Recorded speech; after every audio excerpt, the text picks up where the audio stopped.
LLB Audiobook presents A Tale of Two Cities by Charles Dickens. Book the First, Recalled to Life. Chapter 5. The Wine Shop. The wine shop, a large cask of wine, had been dropped and broken in the street. The accident had happened in getting it out of a cart. The cask had tumbled out with a run, the hoops had burst, and it lay on the stones just outside the door of the wine shop, shattered like a walnut shell. All the people within reach had suspended their business, or their idleness, to run to the spot and drink the wine. The rough, irregular stones of the street pointing every way, and designed, one might have thought, expressly to lame all living creatures that approached them, had dammed it into little pools. These were surrounded, each by its own jostling group or crowd, according to its size. Some men kneeled down, made scoops of their two hands joined, and sipped, or tried to help women, who bent over their shoulders to sip, before the wine had all run out between their fingers.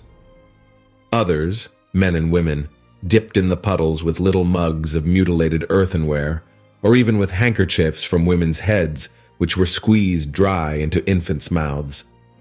Others made small mud embankments, to stem the wine as it ran. Others, directed by lookers-on up at high windows, darted here and there, to cut off little streams of wine that started away in new directions.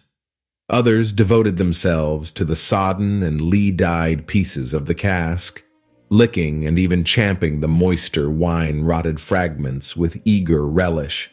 There was no drainage to carry off the wine, and not only did it all get taken up, but so much mud got taken up along with it, that there might have been a scavenger in the street, if anybody acquainted with it could have believed in such a miraculous presence. A shrill sound of laughter and of amused voices, voices of men, women, and children, resounded in the street while this wine game lasted. There was little roughness in the sport and much playfulness. There was a special companionship in it, an observable inclination on the part of everyone to join some other one, which led, especially among the luckier or lighter-hearted, to frolicsome embraces, drinking of healths, shaking of hands, and even joining of hands and dancing, a dozen together. When the wine was gone, and the places where it had been most abundant were raked into a gridiron pattern by fingers, these demonstrations ceased as suddenly as they had broken out. The man who had left his saw sticking in the firewood he was cutting set it in motion again. The women who had left on a doorstep the little pot of hot ashes, at which she had been trying to soften the pain in her own starved fingers and toes, or in those of her child, returned to it. Men with bare arms, matted locks, and cadaverous faces, who had emerged into the winter light from cellars, moved away to descend again, and a gloom gathered on the scene that appeared more natural to it than sunshine. The wine was red wine, and had stained the ground of the narrow street in the suburb of Saint Antoine in Paris, where it was spilled. It had stained many hands, too, and many faces, and many naked feet, and many wooden shoes.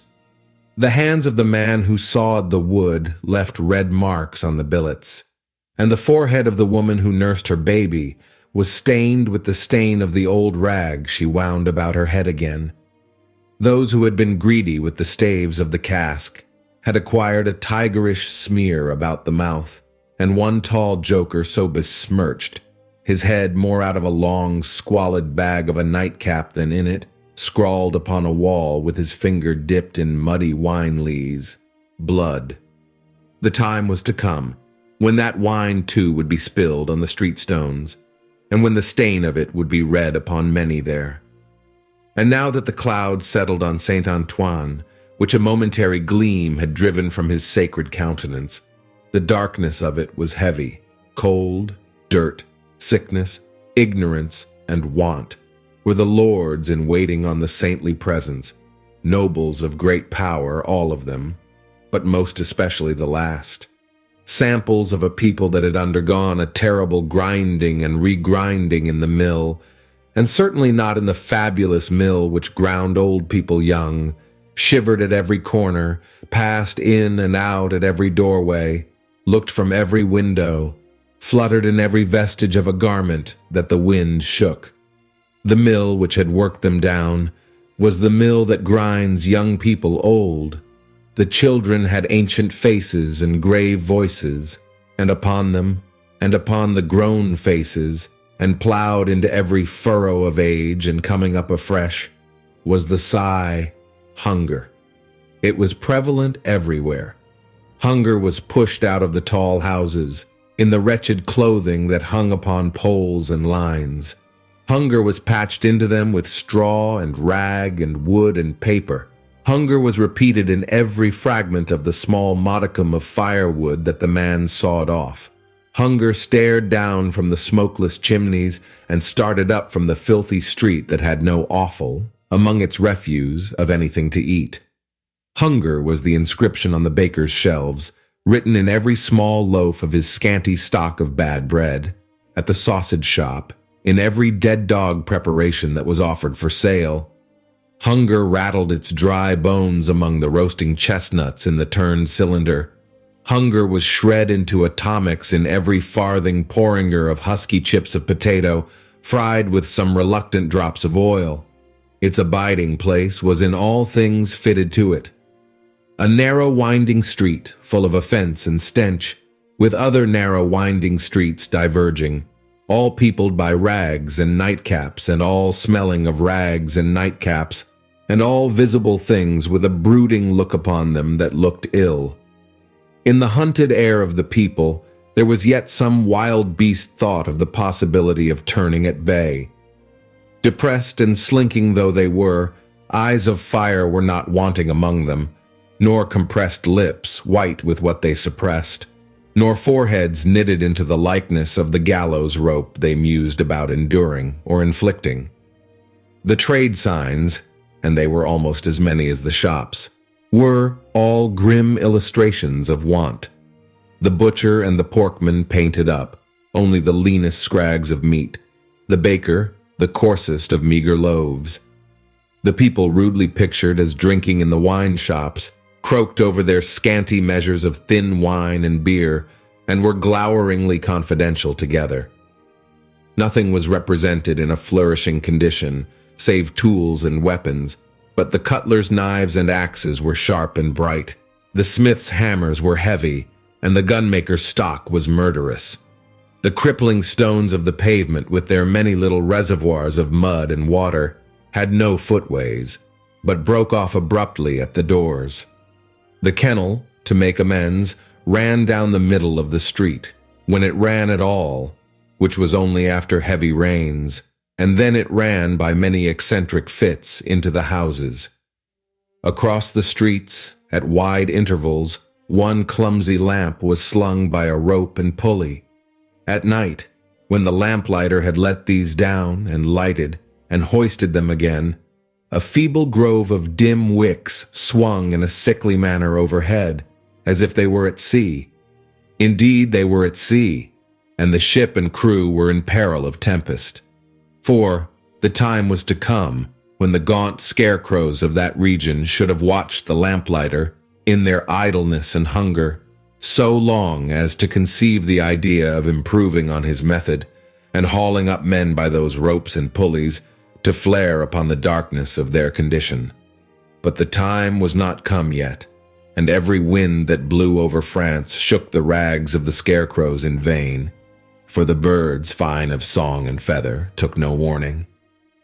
The wine shop was a corner shop, better than most others in its appearance and degree, and the master of the wine shop had stood outside it, in a yellow waistcoat and green breeches, looking on at the struggle for the lost wine. "It's not my affair," said he with a final shrug of the shoulders. "The people from the market did it. Let them bring another."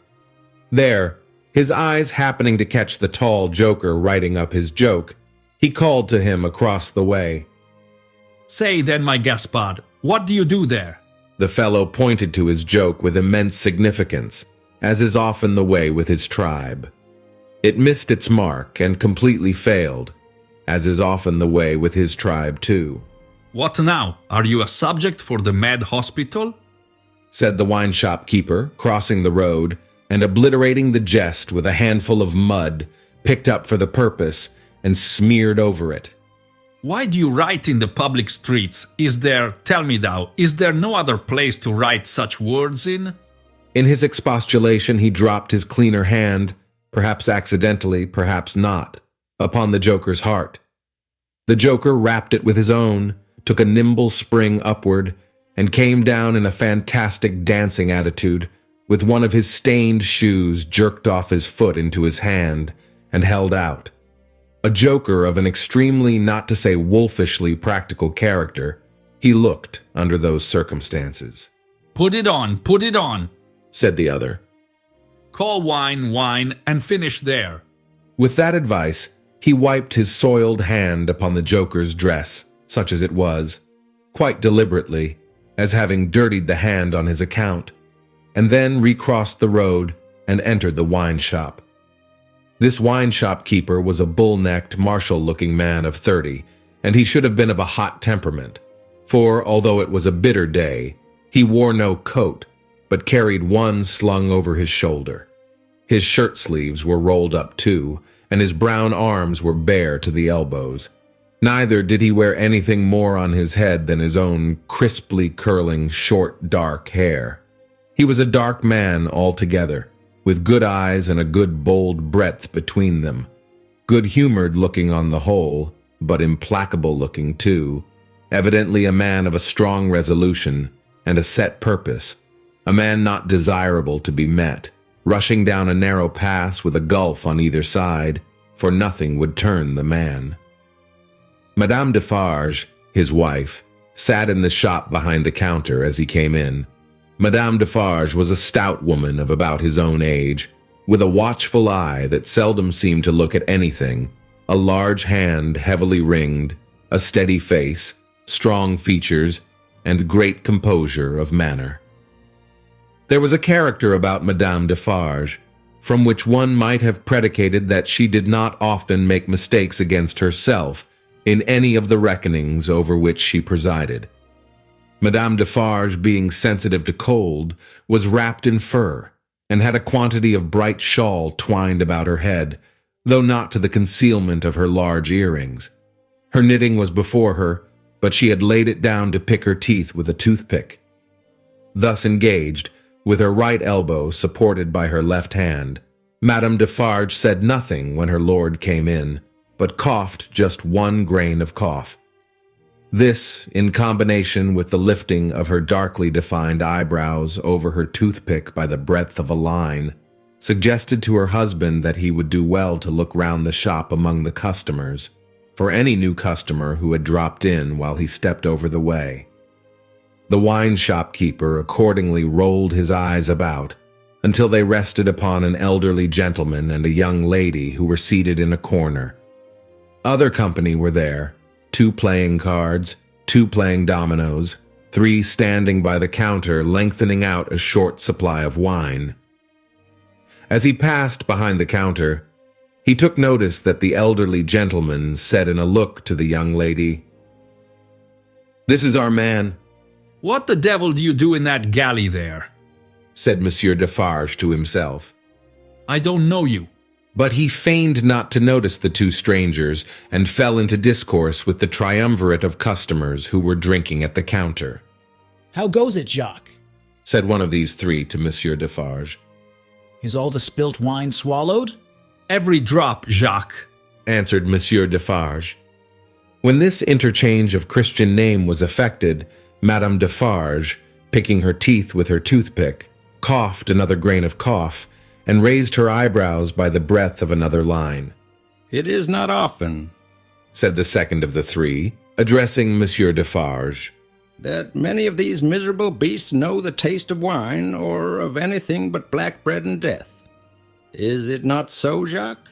It is so, Jacques. Monsieur Defarge returned. At this second interchange of the Christian name, Madame Defarge, still using her toothpick with profound composure, coughed another grain of cough and raised her eyebrows by the breadth of another line.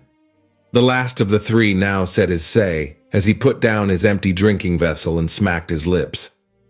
Ah, so much the worse. A bitter taste it is that such poor cattle always have in their mouths, and hard lives they live, Jacques. Am I right, Jacques? You are right, Jacques, was the response of Monsieur Defarge. This third interchange of the Christian name was completed at the moment when Madame Defarge put her toothpick by, kept her eyebrows up, and slightly rustled in her seat. Hold then, true, muttered her husband. Gentlemen, my wife. The three customers pulled off their hats to Madame Defarge with 3 flourishes. She acknowledged their homage by bending her head and giving them a quick look. Then she glanced in a casual manner round the wine shop, took up her knitting with great apparent calmness and repose of spirit, and became absorbed in it. Gentlemen, said her husband, who had kept his bright eye observantly upon her. Good day. The chamber, furnished bachelor fashion, that you wished to see and were inquiring for when I stepped out, is on the 5th floor. The doorway of the staircase gives on the little courtyard close to the left here. Pointing with his hand. Near to the window of my establishment, but now that I remember, one of you has already been there and can show the way. Gentlemen, adieu. They paid for their wine and left the place. The eyes of Monsieur Defarge were studying his wife at her knitting when the elderly gentleman advanced from his corner and begged the favor of a word. Willingly, sir, said Monsieur Defarge, and quietly stepped with him to the door. Their conference was very short, but very decided.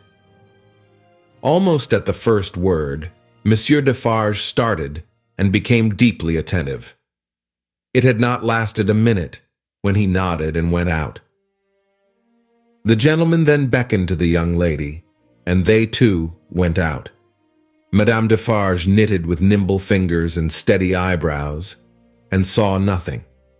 Mr. Jarvis Lorry and Miss Manette, emerging from the wine shop thus, joined Monsieur Defarge in the doorway to which he had directed his own company just before.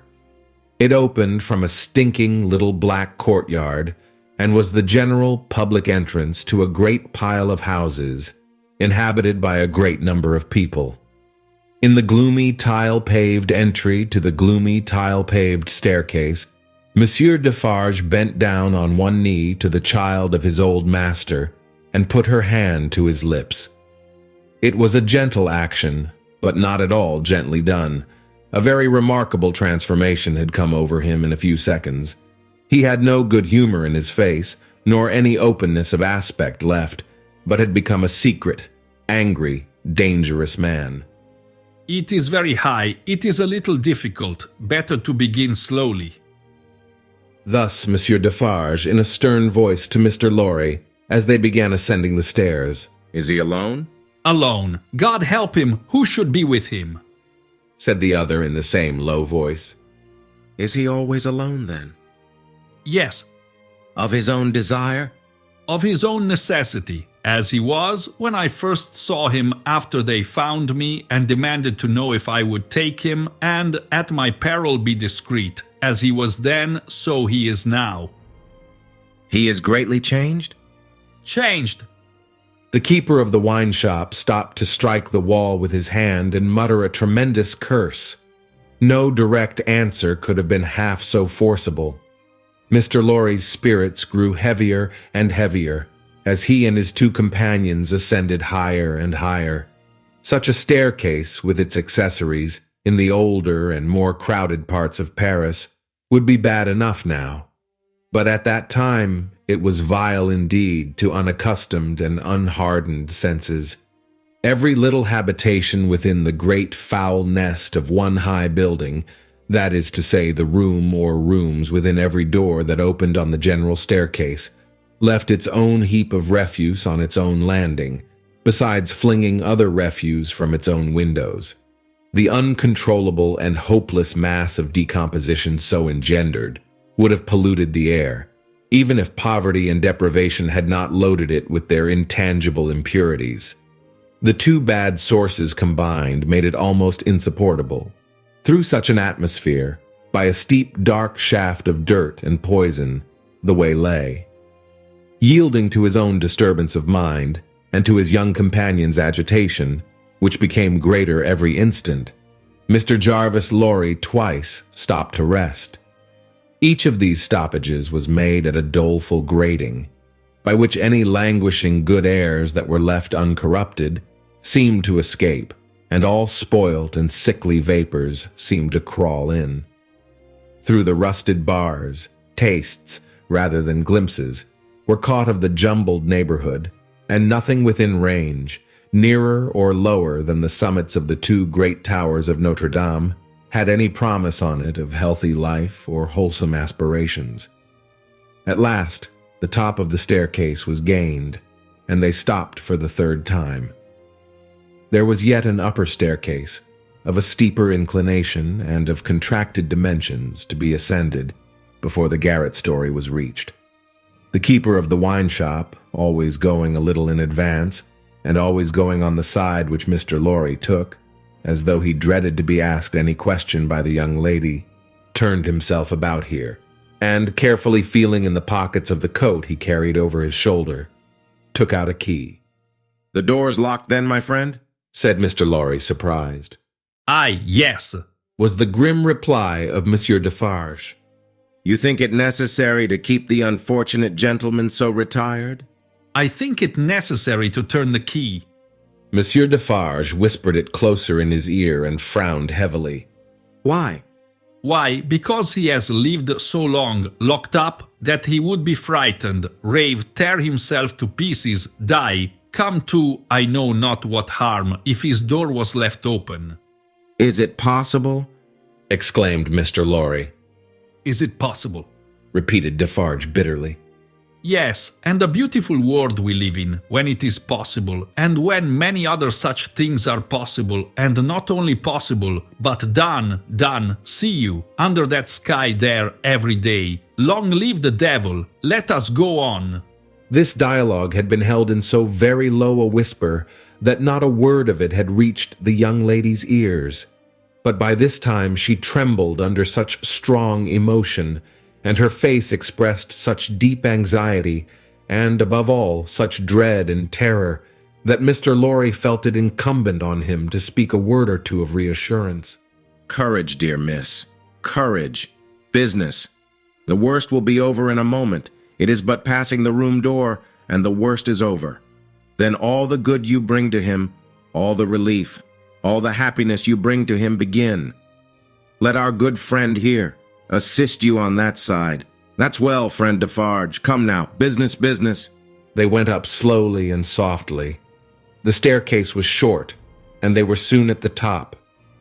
There, as it had an abrupt turn in it, they came all at once in sight of three men, whose heads were bent down close together at the side of a door, and who were intently looking into the room to which the door belonged, through some chinks or holes in the wall. On hearing footsteps close at hand, these three turned and rose, and showed themselves to be the three of one name who had been drinking in the wine shop. Explained Monsieur Defarge. "Leave us, good boys, we have business here." The three glided by, and went silently down.